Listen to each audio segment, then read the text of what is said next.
There is a language that every single one of us speaks, but almost nobody is ever taught how to read it. It's the hidden language of nonverbal communication. Those silent stories people are telling you all the time with their posture, with their eyes, and even with the spaces they leave between their words. I mean, just think about that for a second. What if you could walk into a room and just feel the vibe? Instantly understand who's feeling confident, who's a little uncomfortable, and what's really going on under the surface. It sounds like a superpower, doesn't it? But here's the thing. It's not magic. It's a skill. Because here's the secret. People are broadcasting this information constantly. We're all so focused on the words people say, but let's be honest, words are often the most carefully edited part of any conversation. The real story, the unfiltered one, that's told in all the signals we just haven't been trained to see yet. The thing is, we all leak information. It just spills out. It comes out in these tiny split-second facial expressions called microexpressions, or in the way we hold ourselves, or in a sudden shift in our tone of voice. Even the pauses we take can say more than the words themselves. So learning to read people is really just learning to see what's already right there in front of you. Okay, so where do we even begin? Well, the foundation of this whole thing, the number one rule, isn't about memorizing a giant list of gestures.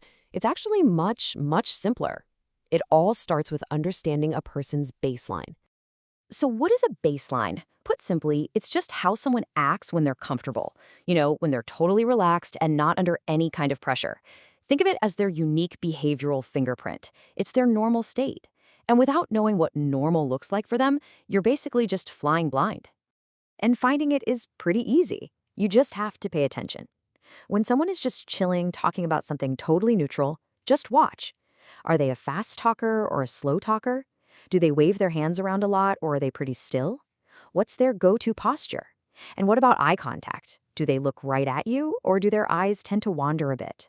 This is your reference point, and it is absolutely crucial. And this right here, this is the whole game. We are not looking for specific tells, like in the movies. We are looking for change.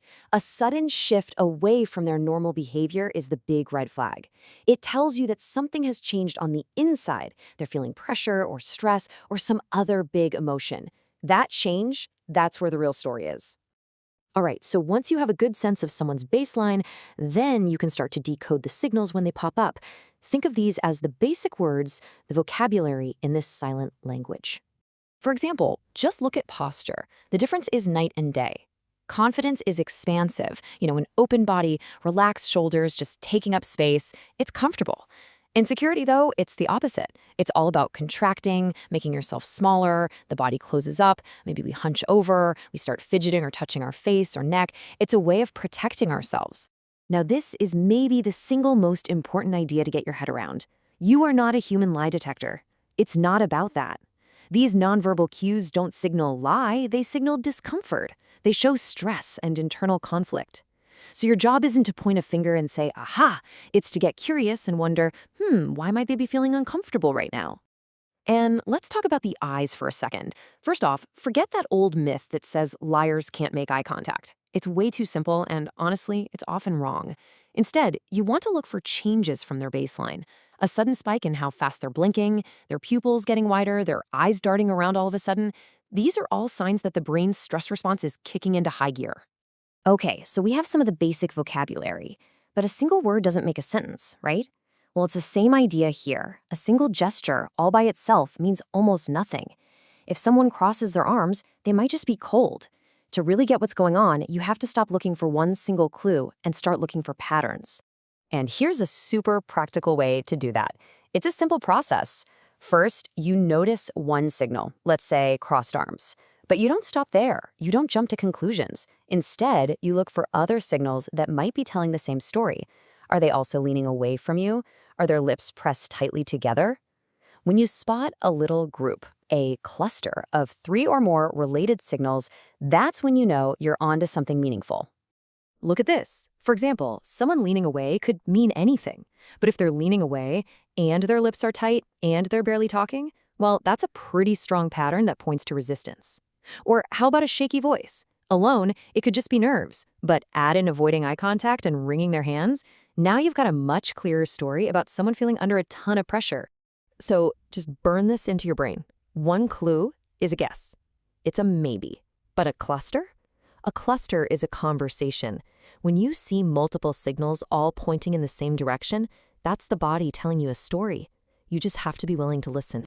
Which brings us to, honestly, the most important part of all of this. Why even learn this stuff? Is it so you can gain an advantage in a negotiation or catch people in lies? Not really.